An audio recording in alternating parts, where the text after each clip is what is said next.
My wife started leaving the house every night at 11 p.m., so I followed her. We have been married 7 years, and I thought I knew her routine better than mine. Then a few months ago, almost exactly at 11, she would grab her keys and say she would be back in a bit. No explanation, no kiss at the door, just the soft click of our lock while I sat there pretending I was not staring.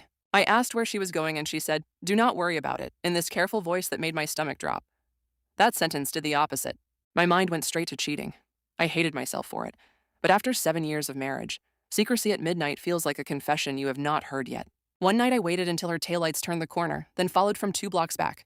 She drove across town to a quiet neighborhood and parked outside a tiny blue house. I sat there for 20 minutes, sweating through my shirt, then knocked. An elderly woman opened the door wearing a pink robe, and my wife was behind her holding a pot of soup. The woman saw my face and started crying before I even spoke. Her husband had died in April, her kids lived out of state, and my wife had been cooking, cleaning, and buying groceries every night. My wife said she kept it quiet because she knew I would try to fix it with money. She said this was not about money. It was about making sure someone did not feel forgotten. Then my wife looked at me like she already knew the ugly version in my head.